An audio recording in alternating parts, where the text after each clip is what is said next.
again, we have the classic scenario. The stage is set. A smart man in a white lab coat with a doctor in front of his name tells us that he has discovered proof positive for what many other smart men in white lab coats hope to be true in order to make their own theories make sense. He tells us he's discovered that life can grow out of non-living chemicals. To those men looking to prove evolution, that's irrelevant, because without chemical evolution, the rest of Darwin's evolutionary model unravels like a ball of string. And along with it, the foundation for everything they've chosen to believe and trust in. According to evolutionary thought, all life, bacteria, fish, plants, animals, and man, originated from chemical compounds. This theory that life arose from non-living chemicals is called spontaneous generation. One of the fundamental laws of biology is the law of biogenesis, that life comes only from pre-existing life.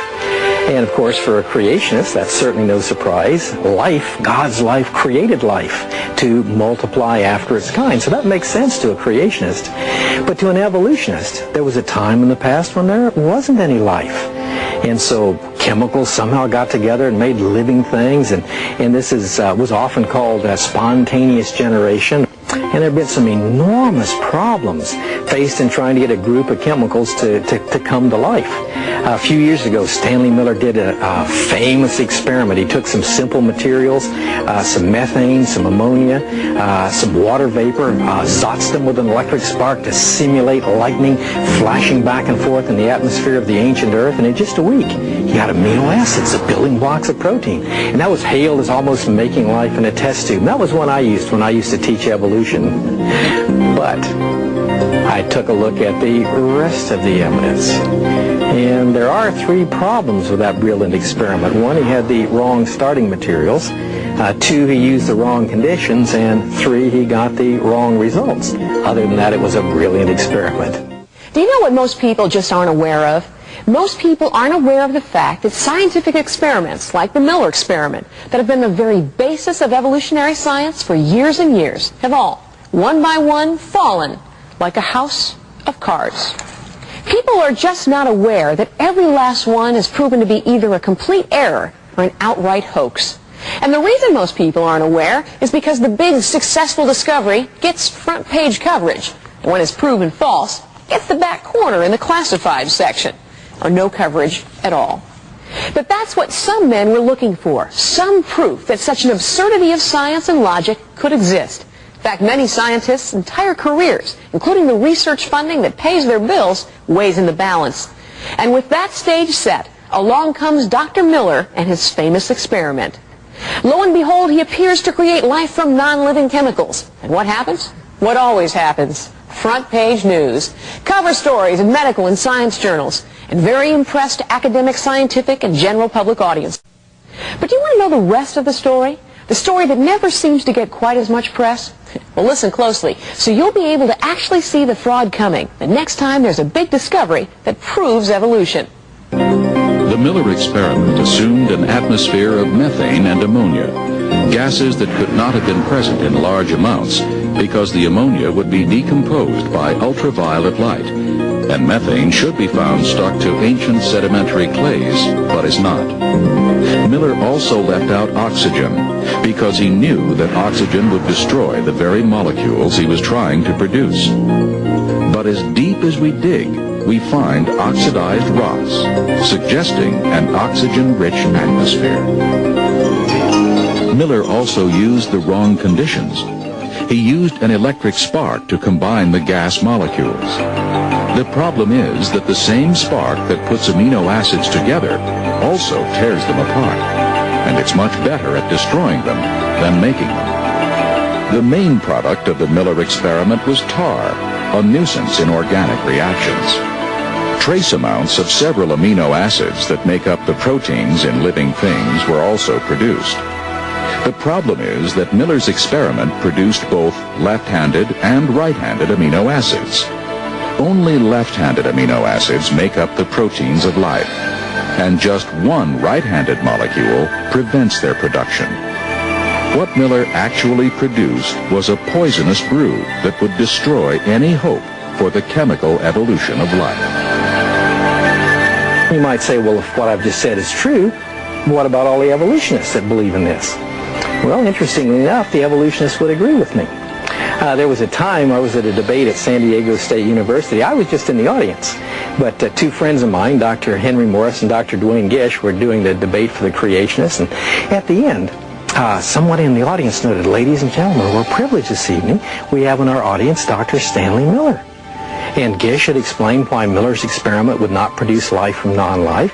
And so the person asked Dr. Miller, would you like to respond to what Dr. Gish said about your experiments for chemical evolution? And Dr. Miller said, no. He hasn't believed in that for decades. He knows all of those same problems. I would say this, any theory on the origin of life on the Earth, or any other planet as far as that's concerned, is a fairy tale. A fairy tale, pure and simple. Life from non-life, apart from God's direct intervention, is a fairy tale. But despite that obvious truth, evolutionists continue to build their supposedly scientific case on a foundation that virtually rules out everything that follows after it. Evolution teaches that energy, such as lightning or heat, plus matter, can occasionally create new life. Yet our entire food industry rests on the fact that this can never happen. If we examine a jar of peanut butter, it contains matter and is exposed to light and heat. But we never find new life inside unless an outside life contaminates it.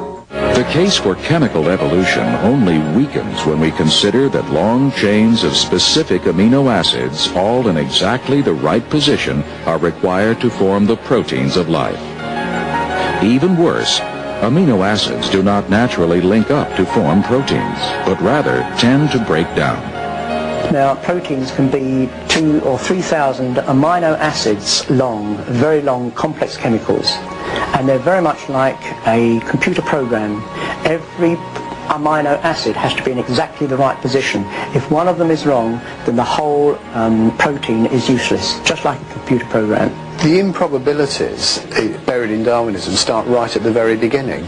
Even before life began, how did the first protein molecule come about? And there's been quite a bit of work done on this to investigate the probability of it, work both by information theory technologists and also by molecular biologists actually tinkering with proteins to see whether or not they can be taken to pieces and reassembled. And the work of both groups has found that the probability of a protein of this sort of size that you find in the human body coming about by chance is so great as to be virtually impossible.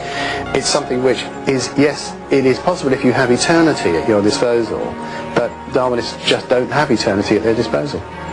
Information theory scientist Hubert Yockey calculated that MIT biologist Robert Sauer confirmed that the probability that a protein containing just 100 amino acids would form spontaneously is less than 1 chance in 10 to the 65th power.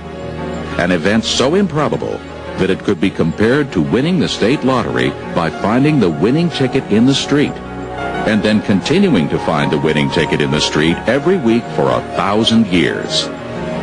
The origin of the very first animal life out of ordinary complex chemicals is so large that no evolutionist has ever been able to overcome it, and it is one of the biggest barriers to the theory of evolution that I know. Do you see the point of all of this? Life, even life at the simplest possible cell level, is so complex, so intricately engineered, and purposely designed so that wherever life does exist, it's virtually a fantasy to say that it could have come from random chemical evolution. Life can only be created by a supreme creator, God himself. The truth is, life can only come from life.